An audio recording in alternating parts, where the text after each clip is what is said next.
Thank you, Carl and Sarah. Welcome to the Halftime Report. I'm Frank Holland, in for Scott Wapner. Front and center at this hour, positioning plays at all-time highs. The investment committee making a bunch of new portfolio moves. We're going to find out if they're leaning into this rally or if they're taking some chips off the table. Joining me for the hour, we have Josh Brown, Joe Terranova, and Bill Baruch. But first, quick check of the markets. Right now, you can see in the green across the board. The Dow and the S&P up close to 0.5%. The Nasdaq, the best performer, up about 0.75%. Great place to start. After yesterday's scare about possibly Jay Powell being fired, the market's pretty strong today on the back of tech earnings. Taiwan Semi, one of the factors there. So, Josh, at this place we're at right now, is this the time to take some chips off the table or just ride this rally going into earnings? I think for every individual person watching this and for every portfolio manager, unfortunately, I don't have advice that would cover the gamut of what everyone's trying to do. But one of the things that I think is very obvious is now is not the time to be getting more bullish than you were a month ago or 6 weeks ago. Now is the time to maybe say, okay, I've had a good run. I have a bunch of stocks that are up double digits in a very short period of time. And do I still want to have as much exposure as I did when valuations were lower and there was less enthusiasm priced into these names? And for some of you, you'll say, you know what, actually, I haven't thought about that in a while, but maybe I don't want to have a 5% position that just went to 8%. And it's not the same as saying, oh, we're about to have a correction, and I predict that it starts in 27 hours. It's just a recognition that this has been an amazing market to be involved with, and a lot of stocks have probably outgrown the original size that you put them on in your portfolio, and you might want to make some decisions right now about if today were the starting point, how do I want to be allocated going forward? Goldman actually out with a note talking about some of the moves that you're making, or at least referencing a possible move similar to the ones you're making. I'm going to read part of it. The average tech stock in the S&P is implying an earnings day move of under 5%, the lowest in 2 decades, suggesting complacent setup and lower probability of relief rallies. They're recommending hedging tech exposure with XLK puts or buying puts on stocks with high earnings revision risk. Agreeing with this strategy? Well, here's the thing. If you're buying puts, you're spending money. Now, you can really protect your downside, and there's times to hedge. In 2022, we hedged our downside and used puts. The Fed said they're going to drive the market lower. I don't see this really being the instance here. We could get a nice little flush down. I don't think it could last very long, but if the market pulls back, I want to be able to get cash to work. I do agree with Joe. There's really some great pattern match. I've been going back a couple months ago in May, saying this party like it's 2019. And we're going to see a tremendous bull market in the second half. But I do think we have to work through the digestion of the run. And earnings, they're going to be good. Beats and raises are expected, but how many quarters have we seen, maybe not in May, that May was one where the expectations were low and that reinvigorated the bull market. Tech came in with the AI spend, but how many quarters have we seen in 24 and 23 where the expectations were high and the beats and raises, they came, but the stocks did not accelerate higher? We could see something like that here. I feel like the three of us are chopping through an answer here. I think Josh gave the one sentence that really summarizes it all. You probably don't want to get more bullish right here. Okay. If you're long, you probably don't want to buy more. I would say for most people, the most cost-effective hedge that exists is to not put money at risk that you can't afford to lose. Like there's a million different ways to buy insurance and do long-dated puts and have trend-following rules. And I'm not saying any one is better than any other. Everyone can pick their flavor. But in the end, the best form of risk management is saying, this is the bucket of my assets that I am willing and able to witness a 20% decline in at any given moment. And here is the bucket of my assets that I'm not. And we're not investing money that we can't afford to see a decline with. And it's really as simple as that. So to answer your question, people emotionally extrapolate, and they've just made a lot of money, so they feel like they're about to make even more. And we get the same way when we lose money, right? The minute we see a 10 or 20% drawdown, it's like, now they're about to cut me in half. So this is like human emotion. There's nothing you can do about it. Some people are more afflicted than others. Some people are able to program themselves to act in the opposite manner. That's Warren Buffett. But in the end, if you can't afford to lose the money, it shouldn't be invested in the first place. How's that for a hedge? All right, here we go. Important to note, the NASDAQ 100 very close to an all-time high. Wild Bill's trying to trim. You know what else is pretty close to an all-time high, or right at it right now? That's Nvidia. You actually posted this week that you're actually giving your followers permission to sell a little bit of Nvidia. What's the rationale there? We found out earlier this week they can sell those H20 chips in China now. A lot of people think that's unlocking a whole new chapter of revenue, if you will, and the fact that we also essentially find out that China really needs our U.S. tech, specifically our hardware. Why sell here, especially ahead of earnings? Okay, I'm not selling. I'm giving people permission. Let me give you the context. On the China front, let's just do this quickly. Bernstein reiterated Nvidia $185 target, and what they said was that for every $10 billion in recovered revenue in China, meaning business we didn't think they could do up until a few days ago, that could add 25 cents to Nvidia's earnings per share. So they say that could be like 40, 50 cents in 2026 if they capture back 15 to 20 billion worth of China revenue. Great news. Happy to hear that as along. Be that as it may, put that aside. We'll assume Bernstein has it roughly right. The big picture is, for the last 11 years, I've become the person that's been the most associated with Nvidia, mostly for better, although there have been times where the stock's been in a 50, even a 70% drawdown in years like 2022. There was the crypto crash in 2017 when they thought all these chips were good for was mining. So I've had the ups and downs, but mostly ups. People walk up to the street. People walk up to me on the street. They come up to me at stores, airports, you name it. The question that I'm getting the most over the last month or so is not, do you still like Nvidia? It's, should I sell some Nvidia? And I totally get it. Look at what the stock has just done. It's really remarkable, and now it's a $4 trillion market cap. So just for fun, if you think this is a $5 trillion market cap, you basically need the stock to get to $201 a share, assuming constant share count, not a lot of issuance, and they're not going to take action on the buyback. If you think it gets to 10 trillion, that's a $403 stock. So, do you think it's going to go to 10 trillion? Could it? Maybe, I guess. So I'm just looking at it from a risk-reward standpoint. I'm not a seller, but if you are so nervous about your position that you're hawking me in the bagel store, the answer I'm now giving you, I used to say no, or I would say I don't know, LOL. The new answer is, yeah, sell some. I get it. It's a $4 trillion market cap. How bullish do you need to be to think it goes to 10 trillion? You have to be insanely bullish. So if it's making you nervous, you have my permission. Sell 10%.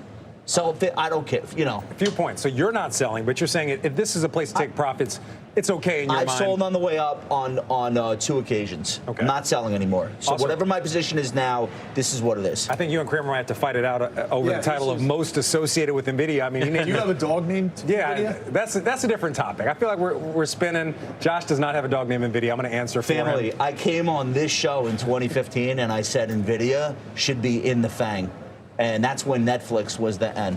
So we could roll the tape. That's 11 years ago. We don't have that tape. By the way, that's actually tape. Somebody probably has to go in a basement. It's not digitized. All right. By the way, you're talking about Bernstein very quickly. And just to your point, if you want to take some money off the table on Nvidia, what about the Mag 7 overall? We know Bill's taking some money off the table with the triple Qs. Bernstein also saying that Mag 7 earnings going to grow. Joe, I'm going to toss this one over to you. They say the EPS estimates are 14% higher year over year for this quarter, but the next 3 quarters, that's going to slow down to 9 to 11%. Still respectable, but it slows down. So are we possibly at peak Mag 7? Is this the time to maybe trim or see your exposure decline to those 7 stocks in particular? I think we were at peak Mag 7 in the early part of 2024, and I don't think the universal performance of the Mag 7 is so critical anymore. We've seen that already so far. If I told you coming into this year you were going to have Apple down 16%, you were going to have Tesla down 20%, Alphabet is basically going to be unchanged, and the market's going to move higher, you would look at me somewhat puzzled. So I see that there are periods where some of the Mag 7 seem to have more intense bullish momentum. That clearly right now has been Microsoft, Nvidia, and more recently Meta. I think from a positioning standpoint, Microsoft is the one that's most intriguing to me because Microsoft appeared to be kind of in this dormant phase in 2024. Now it's reawakening. People are building positioning once again. Sentiment is being restored once again. A lot of the hedge fund community had moved out of Microsoft. The momentum funds moved out of Microsoft. I'm raising my hand here and acknowledging that as well. And they kind of put their chips in the names like Meta. So I think it's become idiosyncratic when you look at the Mag 7. I don't think you have to have that universal approach to it anymore. You could very easily see, to Josh's point, a sell-off in Nvidia, and maybe you get some form of reawakening in Apple. All of us Apple shareholders hope, while we get paid to wait, that ultimately that happens. So I see it more as this cyclical moment where the bullish momentum moves from one to the other. All right, you're mentioning it. Microsoft also had an all-time high. Is this time to get off the ship on Microsoft, Joe? Josh, I mean, anybody? I think it's really interesting here with Microsoft is if you look at Microsoft relative to the QQQ, it still has not made a record high relative to the QQQ. Okay. I think there is a lot of power still behind a lot of these Mag 7 names, and I expect them to outperform in the back half of the year. Now, coming back to why are we looking... But it's a name you just trimmed. So if you're expecting it to outperform, why would you trim that? So the S&P, information technology, S&P is a 33% weighting, I believe. We were over 40% information technology. Again, we took bets in April that we want to monetize. I still love looking at Microsoft. And if we may not be overweight Nvidia anymore, where it's a 6% weighting in our portfolio. It's still pretty large after trimming it. Microsoft's still a 5% weighting in our portfolio. But then we also have names like Broadcom at a 5% weighting. So it's really how do you put that piece of pie together? And we trim those too. So it's just kind of bringing down that exposure a little bit, having a little bit of wiggle room, and not having your pedal to the metal, full gas here. As Josh and Joe highlighted, and reiterated, you can't. Getting more bullish up here is kind of difficult right now. All right, Joe just mentioned Apple. I want to focus on a couple things. Apple's price target raised to 250 from 230. Also reiterated overweight by JP Morgan. At the same time, you're actually buying some Apple, Bill. So give us the thesis. Why buy Apple right here? Yeah, we are looking at our main portfolio. We're looking to add Apple. Haven't done that yet, but in our concentrated portfolio, where we own no more than 10 names, we really kind of slashed a handful of them.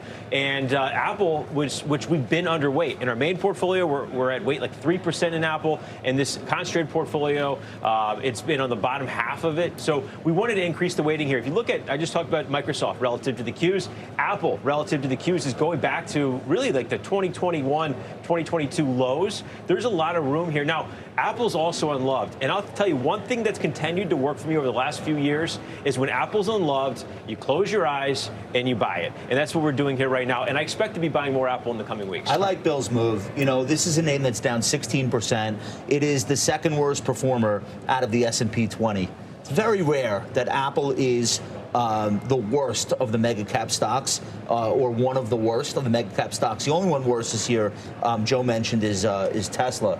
The trouble with Apple is that it's still a 33 times trailing PE. My comment to that would be the market doesn't seem to care. It's been an expensive PE for most of the last 2 years. I think the reason why the market is giving it that premium is not because they're delivering earnings growth. It's because someday they will again. So that's kind of like a bet that they're going to get their earnings growth story back together. It's a little bit technically in no man's land, 3% above the 5-day, 5% below the 200-day. But here's the thing. All of a sudden, a couple of journalists, maybe it'll be The Information, maybe it'll be TechCrunch, someone's going to get word that something special is happening with AI in Cupertino. They won't launch a product. Nothing will come out on stage. But like all of a sudden, you're going to start to hear this creep into the press. Apple finally got its AI story straightened out. That could take the stock to 250. Think about it. It's a $21 stock going to 25. That's all we're talking about. That happens every day. So for Apple to get to 250 as the sentiment shifts on this AI debacle, and think about it, like Tim Cook has never been under this much pressure to deliver something. Never. Not in the whole time he's been running the business. It's been milestone after milestone, trillions. This is a really big deal for Apple. Some would say existential. I don't think they'll fail. So they failed so far, and I think all you need is a little bit of an inkling that they haven't nailed, and you don't even have to see the product. The stock will, in anticipation, rally. So, oh, sorry, Joe, go ahead. It's interesting because Josh gets asked a lot about Nvidia. I get asked a lot about what should I do with Apple. Should I maintain my position in Apple? Should I sell my Apple? And if you look at it from the perspective of the strategy that I am running, okay, on the quality factor, revenue growth has deteriorated. Revenue growth basically has been non-existent or challenged for the last 6 quarters, and momentum is now somewhat sideways. So don't be surprised if my strategy moves out of it at some point. However, and there is a however to this, remember, Apple is paying you to wait. They're paying you to wait until they ultimately deliver. And the ecosystem has proven that they will wait. It has proven that over many, many years now as they've caught up to others in terms of innovative products. I think ultimately what will happen here is that Apple will be the one company, the one quote-unquote consumer-facing company that delivers a tangible product into the hands of the consumer in which the consumer can really identify what is AI going to ultimately do for me.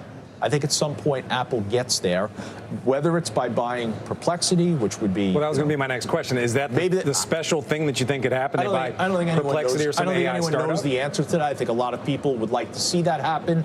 That's certainly the easy solution to trying to get them that intellectual capital that maybe is missing right now in the artificial intelligence story and generative AI. But something ultimately will happen with this company for sure. And the consumer is the one that's going to benefit. And think about it. It'll be the first real product in the hands of the consumer that's tangible that they could see how AI benefits them. The triumph of Apple has always been about, to your point, it's always been about the melding of hardware and software. So there are a lot of great software companies that are in AI. They've made great apps. Like OpenAI is incredible, obviously. They don't have a handheld device. They don't have something that's got a form factor that's physical, that you can touch, that you can... I know they're working on it, right? Maybe it'll take the form of glasses. Maybe it'll be a medallion. Maybe it'll be a thing that sits on your desk. We'll all find out together. But if Apple can marry cutting-edge AI software with the type of hardware that only they can do, to Joe's point, they still have a shot to be the most relevant AI player to the end consumer. No one's really done it yet. It's amazing, but that's where we are. Until they come out with that hardware. The thing to think about is everybody has that phone in their hands, and they are slowly introducing new updates with little bits of AI technology, and it's like a frog in boiling water. Before you even realize it, you're now more married to that phone because it knows you better and better over time. You know, all three of you own Apple. Quick question, does it matter if they acquire it or they develop it in-house? Does that matter to you or to the stock in your mind and how you view it? It would be weird if they have to acquire it, because historically they never have. But in this case, I think it's worth the exception because, again, Apple's a better iterator than they are a pioneer. Right now, I think the AI opportunity screams out for a pioneer. So they don't buy things. They bought Beats by Dre. Like they literally, every year is a new company Apple's about to buy, and it never happens. But I think they should make an exception, and they should do a big acquisition here because I think they need to leapfrog, and they need a time machine. Buying a company like Perplexity is a time machine. The other thing is, what's the point of having $100, $200 billion in cash if you're not delivering the best possible product? Like, what is it getting you? To a treasury bond yield? Like, seriously, what are we doing here? Are we Berkshire Hathaway or are we a technology company? But does that change your view of the company itself if all of a sudden they have to acquire? You mentioned they don't ever acquire anything. I'll tell you right now, I don't even think... honestly, when's the last time you've even seen any Beats by Dre? It seems like they integrated that technology into other products. That's my point is they don't do this. But I think this street and I think shareholders would be excited to see them break that rule of theirs.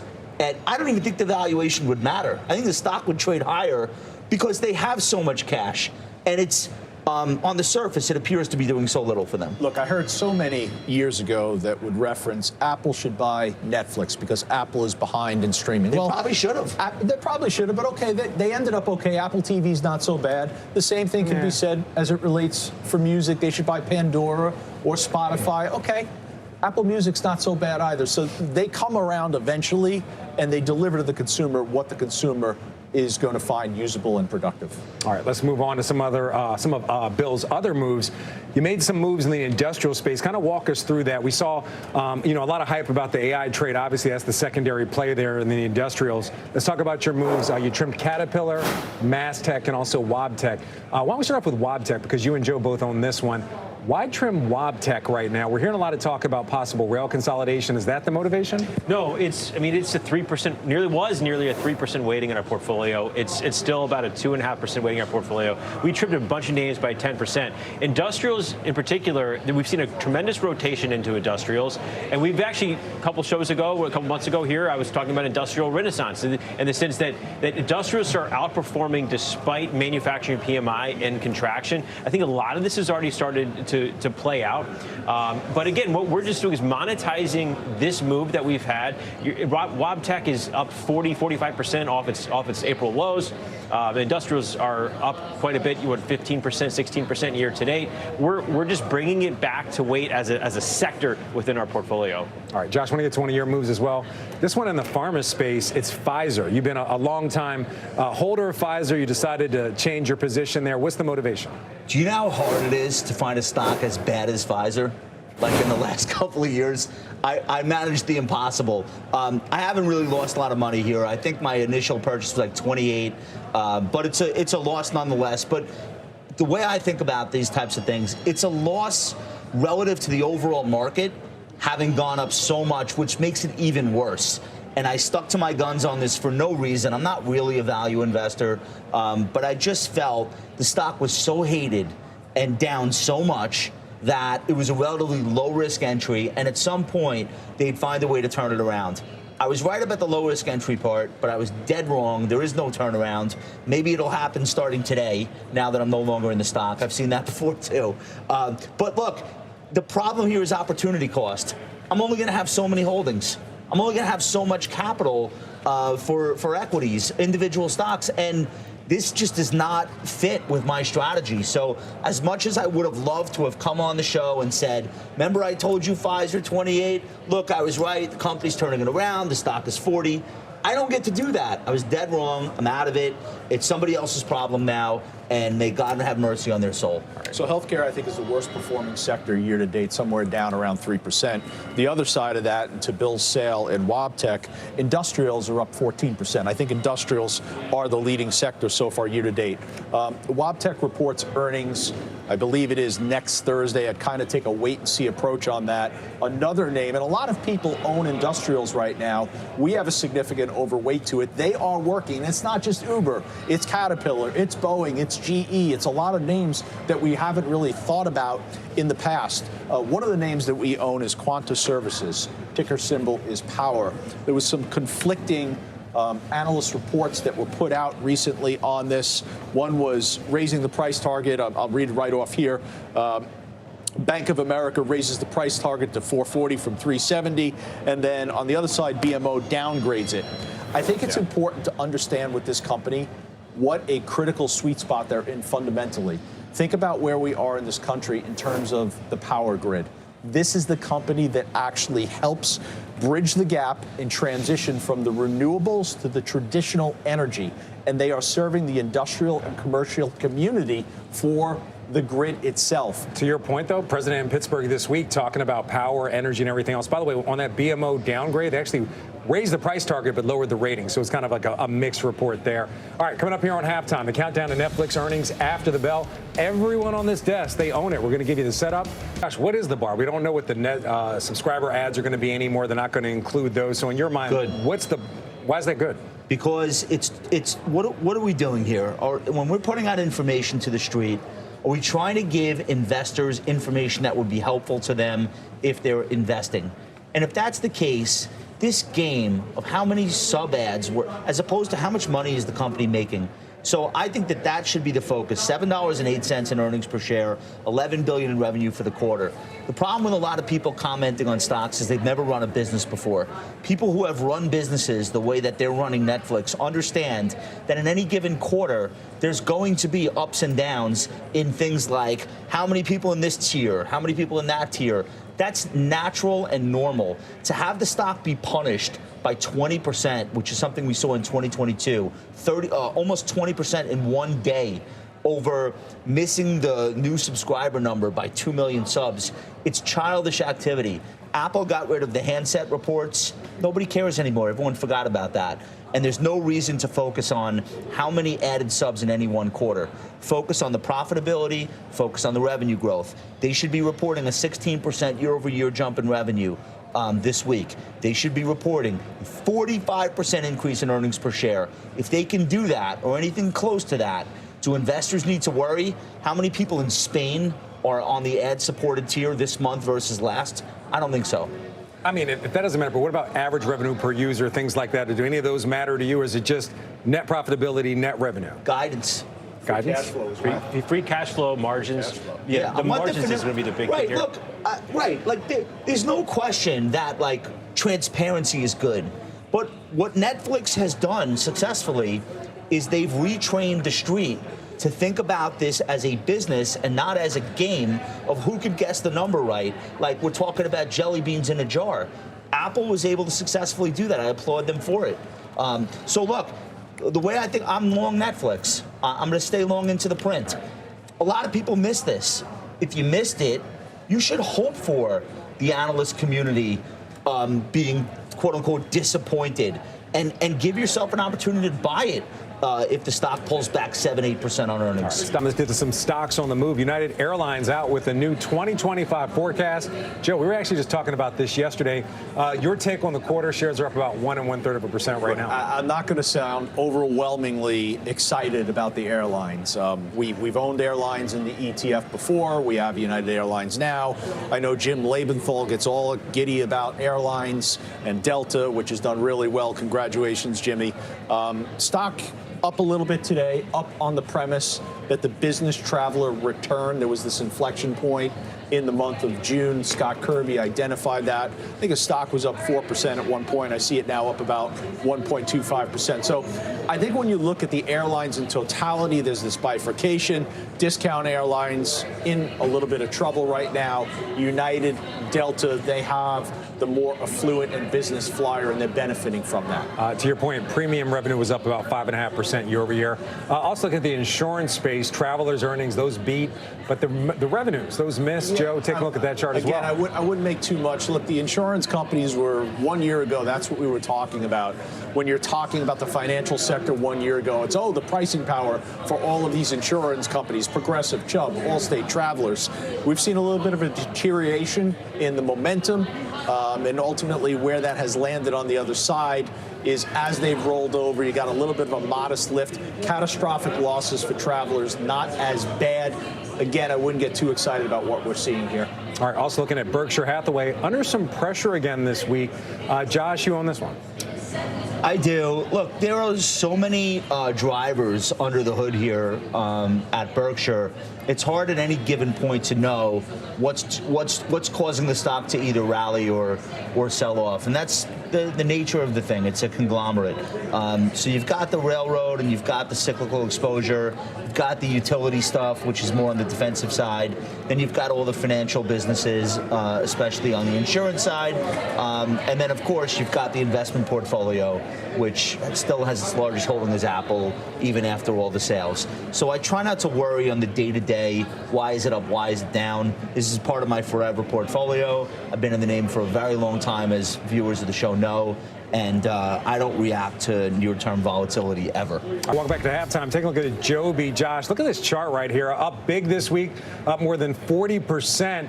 You recently got into this name. Your take on the upside move, shares up about 5% today. Okay, so I brought the stock to the show on June 17th, and I took an initial position, and I said, this is highly speculative. It's really not the kind of thing that I do a lot of. Unfortunately, I didn't buy that much of it. It's up 104% since then. Did not expect that. If I did, I would have bet the rich. So let's just be very clear. This thing took off way faster than I had a chance to accumulate. But I just want to give people an update as to what's going on and why. They just doubled their air taxi production capacity in the state of California. and made a major announcement in Ohio. These are EV tolls. Basically, these are electric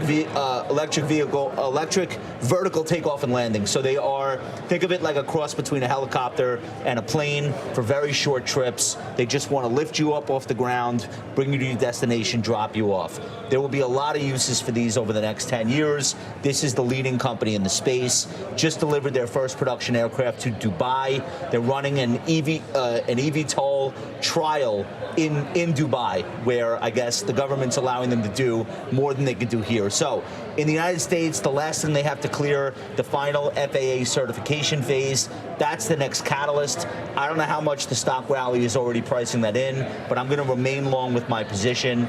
Very exciting company, highly speculative, not telling people to buy it up 100% a month, but keep it on your radar. It's worth learning what they're working on. eVTOLs, also called EVAs. You can call them both. I can call them whatever you want, Frank, as long as the stocks go up.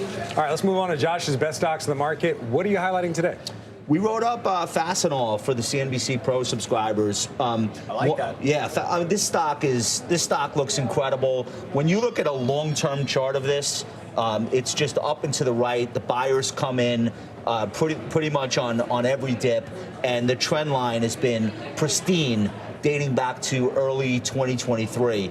Basically, what they've done is they've Amazoned the construction business. They have something called Fastenal Managed Inventory. It's a digital tech platform so that you don't even have to reorder the things that you're running out of. As an industrial company building things, Fastenal already knows, and they will deliver what you need right to the site. And this has been incredible for the business. 44% of total sales last quarter, which they announced on Monday, came in as a result of this FMI technology, this platform that I'm talking about. The important thing to understand here is it's an industrial. It's not a tech company, doesn't grow revenue at 40% a year or anything like that, but it's incredibly well managed. So we did a write-up. If you're a pro subscriber, highly recommend reading what Sean and I had to say. And what I'm saying about the stock technically, I think if you want to follow it on a trailing weekly basis, every Friday, take a look at the long-term moving average, which we peg at 36 to 38. Use that as your risk management. If it breaks below there, something may have fundamentally changed. But so long as it can remain above, I think you can continue to ride the stock. So this is on the best stocks in the market list, and I wish I owned it. It's been an incredible performer. We're up to our calls of the day. This is time for your yum sound effect. What was that thing you just did? It's lunchtime. This one isn't for Shake Shack investors. Jeffrey's downgrading the company to outperform. Josh, you own this one. By the way, one of the things they really were focused on is that we're showing it right here, too much optimism around same-store sales. Yeah. All right, whatever. You know how many downgrades I've sat in this stock through? I would say maybe 500. Do you eat there? Like the food? Very rarely these days. Okay. Joe has me on a mission. All right, so here's what I would say. They downgraded it, but they raised the target, which is an admission that they missed it. So the target's now 120 up from 100. Look, this is one of the better stocks over the last 6 months in the space. It's had an outstanding run, and it would make sense to me that it would consolidate a little bit. But this is a very innovative company. They continue to find ways to lower costs, open new stores cost effectively, expanding around the world. The Dubai chocolate shakes sold out. Look, if you're an investor here, you're not worried about what somebody on the sell side says in the near term. If you're trading it, it's different. You got to pay attention to a Dubai shake. Yeah, the Dubai chocolate shakes. What are you getting paid by the Dubai? This is your second Dubai reference. Yes, Dubai chocolate shakes sold out. This is this is what Shake Shack is delivering. It's super premium product into the market. You can't eat it every day. Obviously, I tried, but look, I'm an investor since the IPO. Another restaurant so I've never sold it. Another restaurant stock, a Chicago guy. Bill, you own this one. Wells Fargo reiterating McDonald's Chicago area company as the top idea. Price target $350. Yeah, the business model, the franchising out. I mean, it really helps, kind of stay away from the inflation story a bit. The weaker dollar is a tailwind here. It's building out a really nice base and support. Now, headwind is good resistance from 305 to 310. We like the name, and I do see myself maybe adding to this here in the coming weeks. All right. Also have Deutsche initiating Toast at a buy. Josh, this is one of your other stocks you often talk about. Initiation price target at $53. Very bullish on Toast and its product suites and go-to-market capabilities. Toast is on the best stocks in the market list. I owned it, of course, long before. I've been up in it, I've been down in it, but over the last year, it's been an incredible winner. It's up 78% over the last 12 months. It's up 26% year to date. It's up 8% just over the last 30 days. And in addition to the momentum, there's a fundamental story happening here where they are checkmating the entire restaurants and ultimately food service payments industry. Everywhere you go, look around, you're seeing more and more of the handheld Toast terminals. You're seeing more and more Toast at the cash register. That's not going to stop. All right, and we're back on halftime with final trades. Bill, you're up first. KGC riding the 50-day moving average all year. Joe. Cintas. Golden Cross in Amazon. Pay attention. Is that short enough? That's short enough. That's short enough. That's going to do it for the halftime report. Hello, everybody. That was Josh Brown and guests on the halftime report earlier today. It's Thursday, July 17th. Currently, it is 6:28 p.m. as I'm recording this video. As you can see, the markets were up today. The Dow was up. NASDAQ was up. So the Dow was up 0.52%. NASDAQ was up 0.74%. S&P 500 closed up 0.54%. And the Russell 2000 was up 1.31%. Here's what we're going to do in this video. We're going to take a look at the heat map. Some of the news today. Netflix came out with their earnings. We're also going to take a look at some of the stocks that were discussed on the halftime report. So basically, they come out, they make some recommendations, maybe they discuss some of the stocks. And what I'm going to do is cover the technicals. We're going to look at about 19 stocks that they talked about, including Netflix, Amazon, Toast, Shake Shack. Okay, you can see McDonald's is in there. Travelers Insurance. We're going to look at all those stocks. We won't spend too much time either on each one. Tesla and Apple. And one of our members requests TDG. And of course, the SPY, the Q, the Bitcoin ETF, IBIT, Russell 2000, all these ETFs that represent the indices. Okay, so let's get back now to the heat map here, and let's look at the individual stocks in the S&P 500 that were up. The majority, basically, of the stocks were up today, obviously, and the technology stocks did pretty well. CrowdStrike was down 0.13, though. Micron was down 2.72, but pretty much everything else looked pretty bullish. Asset management, a lot of the financial stocks did pretty well. Healthcare stocks did not do so great. You can see a lot of red there. The tobacco companies, not so great. All right, and then if we look at the sectors, let's look at those for the daily performance. And you can see technology was at the top, industrials, financials, right? And then healthcare was down 1.03. Now, let's look at some of the news now. S&P 500 rises to new closing record, boosted by solid earnings and U.S. economic data. So we are certainly in a bull market. Netflix profit surges, but it was not enough for the stock after hours. It did not really take off like expected. So here's some information about the earnings and everything. And the streaming giant Netflix reported net income of $3.13 billion compared to $2.15 billion in the same quarter a year earlier. Analysts had estimated net income of $3.05 billion, according to FactSet. And Netflix shares closed up 1.9% on Thursday ahead of the release of the second quarter results. They came out with the earnings after hours. It dropped about 1% after hours, but it's actually recovering now after the market. So let's take a look at, let's start off with Netflix, because right now we can, in fact, take a look at the after hours performance using TC2000. This is the software that I'm using right here, TC2000. By the way, you can also get a discount if you are interested in TC2000, this platform, $25 off through the link on my homepage, Blue Cloud Trading. So I'll show you guys how to get access to that a little later today. So this is where price was at 4 p.m. This was at the close. Now I added a position of this stock earlier today. This is where it's in. I'm going to click the post market so we can see where it's at now. It's up 0.14% from the prior day's close. So it is up from yesterday's close. So that's not bad, but you can see that it did spike up and then it came right back under. Now, it didn't really drop significantly. It's nothing really to be, in my opinion, overly concerned about. It's still holding up above this support level right here. It still has the support level of the Ichimoku cloud. I think that, sometimes the market just wants to digest the information, but I think there's more than, I'm still relatively bullish in Netflix. I don't see why this stock is going to start declining for no reason, basically, right? And as long as the technicals hold it up, right? And that's the idea here. We're using this indicator Ichimoku to help us identify the strength of the trend. And as long as it remains above the cloud, I think that we're still good. We're also still above that prior low on the daily chart. And if you look at a weekly chart, okay, that's what the weekly looks like. So maybe we'll get a little pullback. Who knows? Maybe we'll come down to the cloud and then bounce off of it and take off from there. Anyway, let's get into the index ETFs like the SPY first, and then we'll go into those CNBC stocks that they talked about. So the SPY closed up 0.61%. You can see it's still in a very strong uptrend.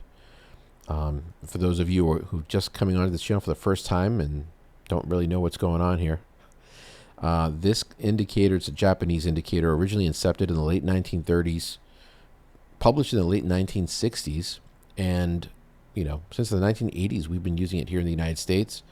A lot of financial institutions use Ichimoku. This is what it looks like without all those trend lines. Let me just show you what it looks like without the trend lines on there. Okay, so it's very visual.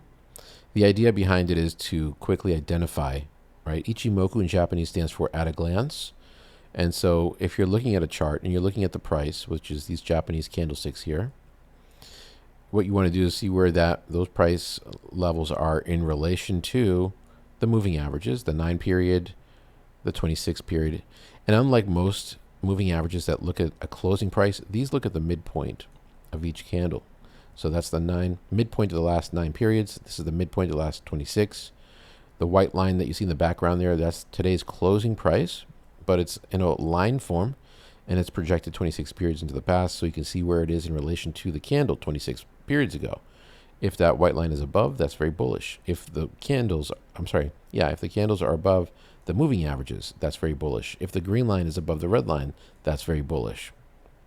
You can see when things start to become very bearish, very easy to identify at a glance, right? Price is under the cloud, price is under the moving averages, price, you see the Chiku span here is under price, and it's very easy to quickly assess what the situation is and whether or not you should be adding positions, because this is a rules-based system.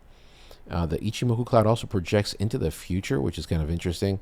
It takes the midpoint of these two moving averages here, okay, the midpoint, and then projects that 26 periods into the future. So that's where you'll always find that.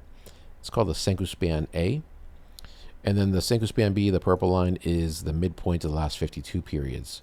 And that's projected, instead of projected under the price, it's actually projected 26 periods into the future. So that's kind of unique.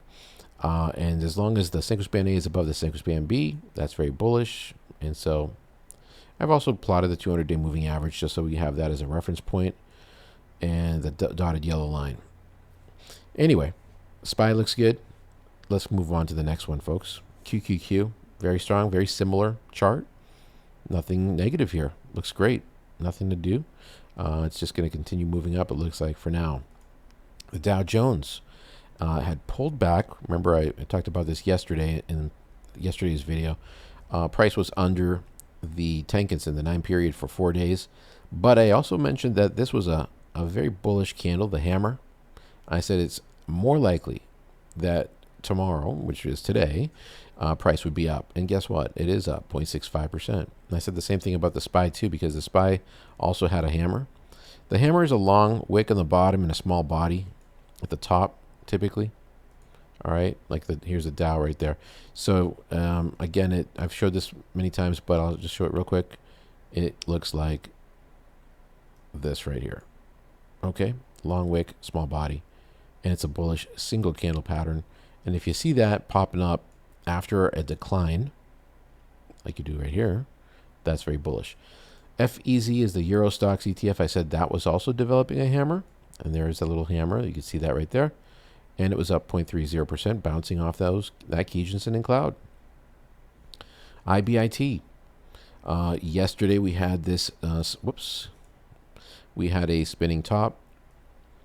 It's down 0.27%. It's kind of stuck. It looks like taking a breather here. It looks almost like it's developing a little bit of a pennant type pattern is what that's called. And so what that looks like, it looks like a little triangle essentially. I'll show you guys that pattern here. Right here, continuation, a bullish variant. All right, so if it breaks through that little trend line there that I just drew, let me just go ahead and throw that on there so you can see it again. And there's one more. If it breaks above that trend line, expect it to continue moving up, basically. So it's overall, it's a bullish pattern. What about the Russell 2000? Okay, so this also had developed a hammer. I said it's more likely it's going to go up. It went up 1.31%.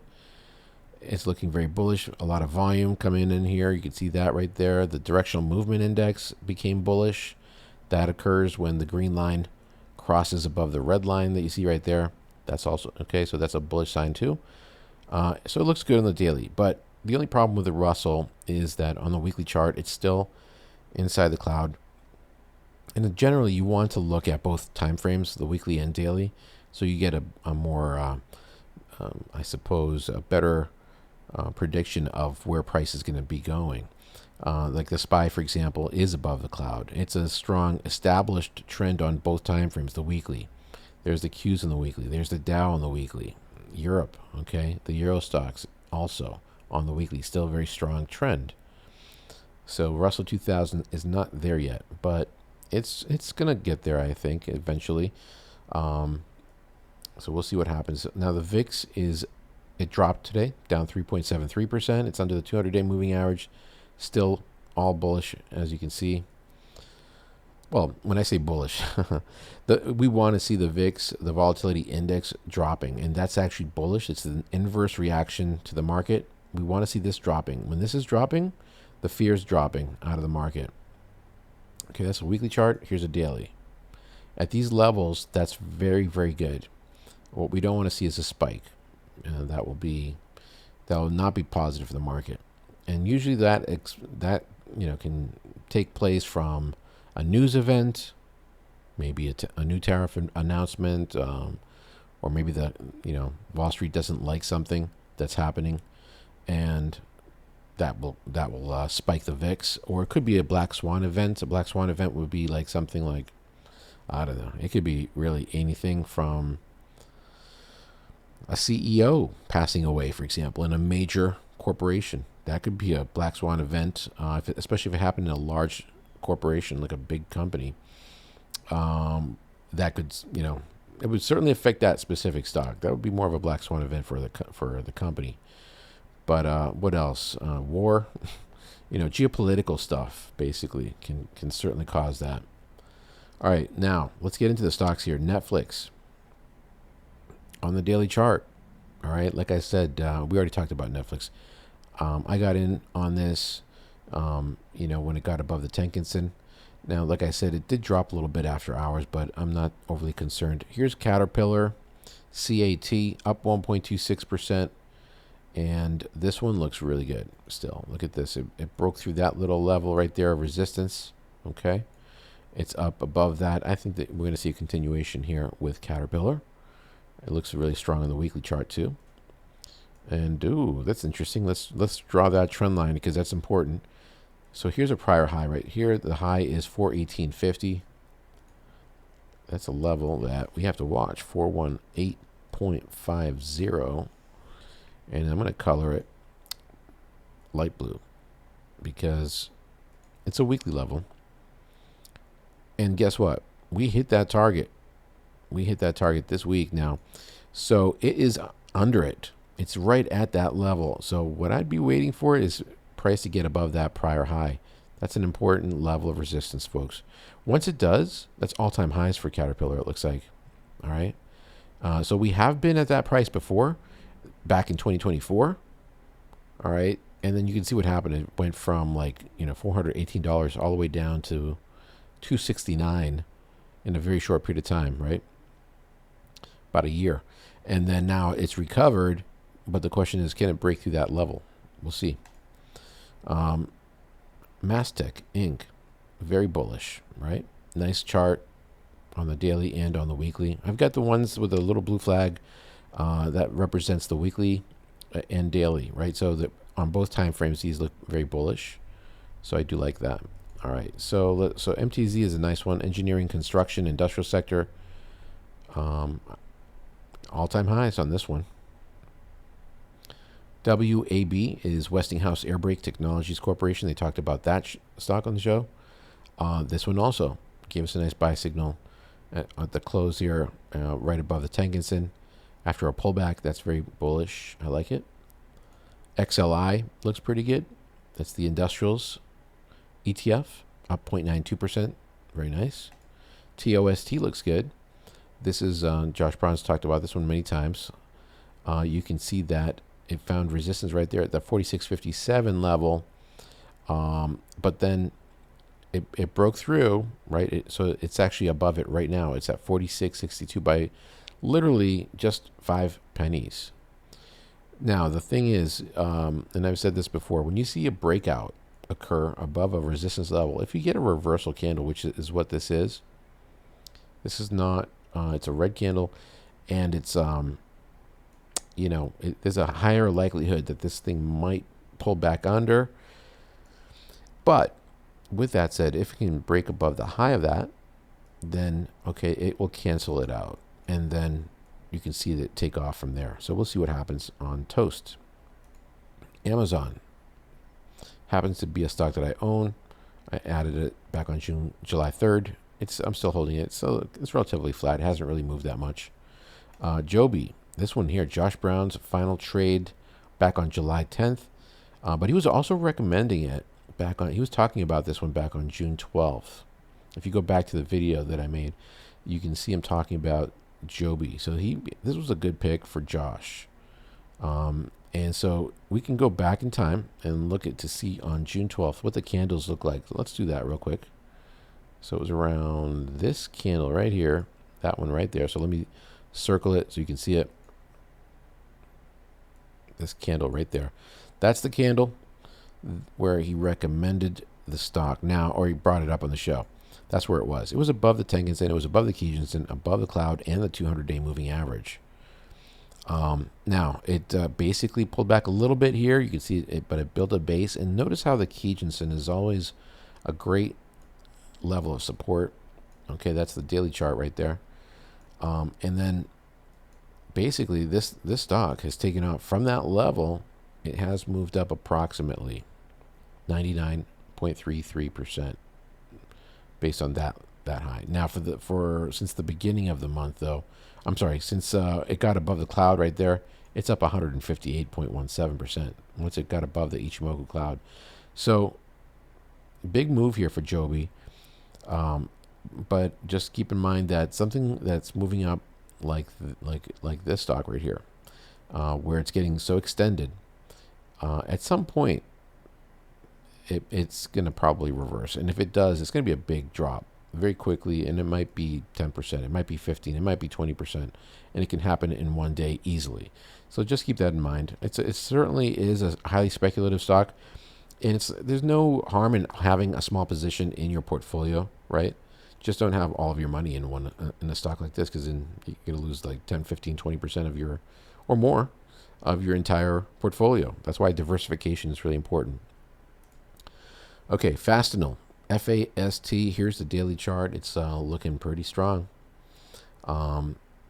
So you can see that it broke that 42.44 level from back here in 2024, and then it's been taken off here. I like this one.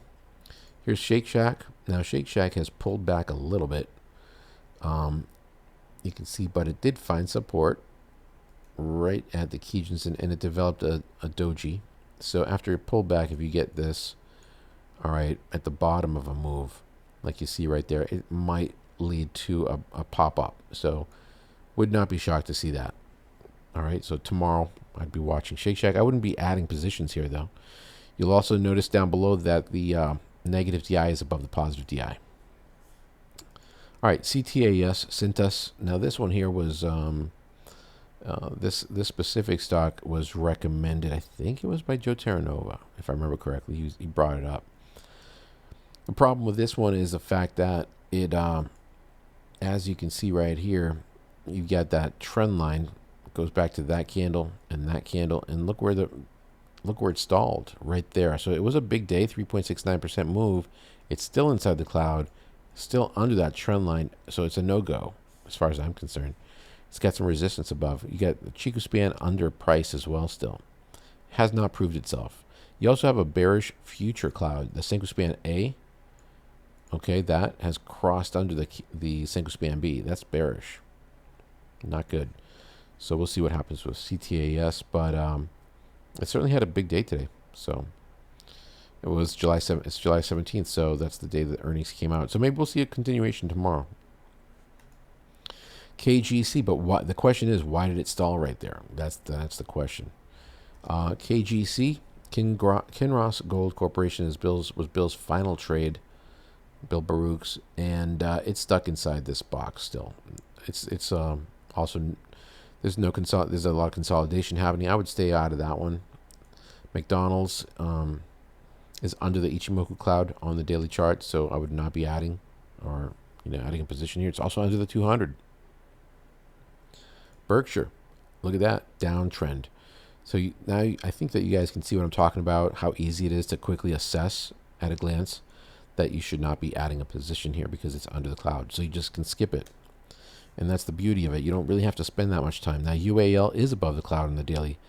It looks very bullish on the daily, but it does have a reversal, spinning top, candle. Now, what does a weekly look like though?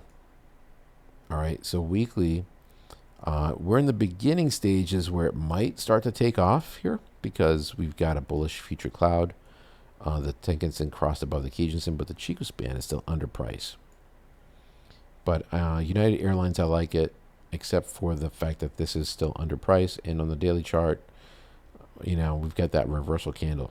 So I wouldn't be adding here quite yet. What about XLV? That's the healthcare ETF. That's under the Ichimoku cloud on the daily, so you skip that one. That's a no-go. Pfizer, under the Kijun-sen. That's also a no-go. Josh Brown closed out all of his entire position of Pfizer. Now, on the daily chart, it is above the Ichimoku cloud, and it has been experiencing higher highs and higher lows. So, and it's above a trend line, so it doesn't really make sense to be exiting at where he's closing out, all right? Because it's starting to show some strength finally, like after this ridiculous drop, okay, from like up these levels at 65 or 60, yeah, it's around 61 or so. It dropped down to $24.58 now, and that goes all the way back to 2022. Right now, it's in the beginning stages of showing some strength. It's you can see that we've got a higher low here from the prior low there, and this low is higher than this one, and this low is higher than this one, and you can see that's an uptrend that we've established. It's an upward channel. So yeah, I think he jumped the gun a little bit too soon on this one. I probably but the thing is, right, here's the thing. He's been holding this for a long time, and he did say something about opportunity cost, and I can understand that because sometimes there are better opportunities out there, and it makes sense sometimes to close positions. And when you add to the fact that the weekly chart on Pfizer is very weak, okay, it's still under the Ichimoku cloud, although the one sign that is interesting with the Ichimoku is the Tenkan-sen has crossed the Kijun-sen. You can see that right there on the weekly. That's a sign of hope, basically, and it's above the two moving averages right here. So I don't know. It's everyone's got to make their decisions. Travelers companies, okay, Travelers Insurance. What about this one on the weekly chart? It's it looks like it's bouncing off that Kijun-sen. It looks like it's going to probably next week pop above the Tenkan-sen. On the daily chart though, it's still inside the cloud, so no on that one. I skip that. Meaning don't buy it. IJR small cap 600 is above, just got above the 200, above the Tenkan-sen. I like this one. So this is the ETF for the small cap 600. Looks good on daily, but what about the weekly though? No good. No bueno. Under the cloud. So I would hold off on the small caps for now. All right, and then for Mag 7 stocks, what stocks we're going to talk about today? Tesla is still stalling. Cannot seem to break through the Kijinsen. Notice how it stalled right there. It pierced it right there and created that long wick and then closed under. Right, same thing happened here. Same thing happened here, where it pierced it and then dropped. All right, happened here too. Pierced it. It even pierced the cloud, and then dropped right under the Kijinsen. What an important level that Kijinsen is. The 26 period found resistance right there. Finding resistance again right here.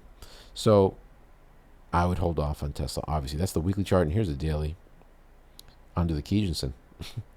All right, next, Apple. On the daily chart, under the 9 period or Tenkan-sen, also called the conversion line. All right. Now, it's above the cloud, and it's in the beginning stages of looking somewhat bullish, but it's still under the 200. It's still under this trend line. And if you look at the weekly chart, it's still under the cloud. So, no thank you on Apple right now. And then finally, let's look at the members request here. TDG, TransDigm Group Inc., Aerospace and Defense. This is a nice one.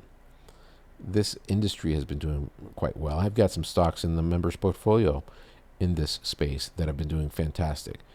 And here's a high that was taken out recently. Okay. About a month ago, actually. This is a weekly chart you're looking at. So June 27th, the week ending June 27th, it closed above, and it's been expanding. All right. So since this point right there, it's up a little over 7% on the weekly. It's a very bullish cloud. Let's look at the daily. And on the daily, we had these few reversal candles that formed here that can sometimes give you a little bit of anxiety because you're like, ooh, does that mean that it's going to drop for sure? Not always, because you can get a lot of these reversal candles. Look at them. They're all over the place in here. But the Tenkan-sen helps to keep you in check. So as you can see, it's been holding up above that 9 period. And as long as it does, I think this is going to continue moving up. It looks good. Let's see. If you guys want to check out the sector analysis that I did yesterday on all of these stocks here, as well as the country ETFs, all these country ETFs that you see right there, you might want to check out my Patreon page. And to access that, all you need to do is go to my homepage, Blue Cloud Trading. All right, so you come here, and then right next to this link here, you'll see this right here. It says 9 more links. And if you click on it, and you scroll, you can read this and scroll down a little bit. There's a bunch of links right there. Now, here's the Patreon link, so you can access those. All right, it's a free video, so you can become a Patreon member for free there and see that. There's also paid content on Patreon as well. And then here's the $25 coupon for the software that I use for trading, TC2000. Here's my Twitter page. If you guys like that cheat sheet that I showed you, this candle pattern reference sheet, as well as the, whoops, not that one, as well as this, which is the patterns cheat sheet. These should be memorized. Really important to memorize these, and it will tell you exactly what they are. Like the head and shoulders, you might have heard of that one. You know, you've got your flag, your double bottoms, inverse cup and handle, traditional cup and handle patterns, all types, wedges, you name it. If you want that, just go to the Twitter page, click on x.com/BlueCloudTrader. It will bring you to my X page. You can find that here, not under posts, where you will find more stuff under my posts, but click on highlights. Scroll down a little bit. By the way, that's where you'll also find that Patreon video that actually that's an older one, sorry. You'll have to go to the Patreon page to find that. But here's the candle pattern reference sheet, and here is the cheat sheet for the patterns. And then if you guys want to access the software, you click on this link, TC2000. You enter your email in here. You can download it for Windows. The standalone software is for Windows, but you can run it on a Mac if you have Parallels, which is another software program you have to download. And then the pricing is right here. And if you click on monthly, there you go. Now I'd recommend the gold membership. Okay, it's $29.99 a month. If you get this and you get that $25 coupon, you'll only pay for $5 for the month. So that's not bad. The silver is $9.99 a month, so you can actually use this for 2 months for free. Not a bad deal. The only problem with this tier, the silver versus the gold, is you won't be able to draw on the charts, which is important, like trend lines. You won't be able to track alerts. You won't be able to check out the fundamentals of stocks like I have on my charts. When I say fundamentals, I'm talking about adding like all the stuff that you see up here, like sales growth and beta and price to sales ratios. You can actually edit this and make it exactly how you want to by right-clicking here, clicking on the edit toolbar. Okay, and then let's say you wanted to add something, you just click on the little plus field right there. And I want to show you guys how many things you can actually add at the top of your charts. I don't know any other charting platform that has this option. So here's all the fundamental stuff, right? So beta, capitalization, cost of sales, debt to equity ratio. If you're really into fundamentals, this is a great, look at this. Earnings per share, change, second quarter back, gross margins, latest float, next earnings announcements, like I have right there. Okay, so I want to be able to check and see when the next earnings announcement is. Anyway, you get the gist of it. There's a whole bunch of things in here. Look at that. So if you're interested in that, definitely consider that. And what else did I want to say? One more thing. Let's get back to this for a moment. They also have a brokerage account. So if you want to open a brokerage account so you can actually trade, you can do that through this as well. They're tied with Interactive Brokers, which is a great platform for, they do all their processing through Interactive Brokers. The IB Smart, let me just pop that up again. Yeah, it's called the IB Smart routing. All right, all orders are routed through them. So it's a nice partnership that they have, and you can find out more about pricing and all that. And you can call their number and find out. What else? One more thing, folks. One more thing. And you can see here, you have multiple coupons. One more thing I wanted to talk about is joining to become a member of YouTube, which is different than subscribing. So if you subscribe, that's great. Thank you very much for subscribing. Thank you for liking the videos and sharing them with people. Don't forget to hit the notification bell so that you'll know when they pop up. But then after you've subscribed, you'll see a little plus sign pop up here. And if you click on that a second time, you'll see that these 3 different tiers pop up, and you can support the channel by becoming a Blue Cloud supporter, a Blue Cloud trader, or Blue Cloud Legend level member. And there's different perks for each membership. If you want to get access to the exclusive member only videos, you can find them under Blue Cloud Trader, sorry. Okay. And then if you want, in addition to that, if you want to see some of the day trading videos that I've recorded, you can become a Blue Cloud Legend level member. You'll also get daily trade updates. Now the daily trade updates will post right next to this post section. A new tab will pop up and will say membership. So let me show you guys what that will look like real quick.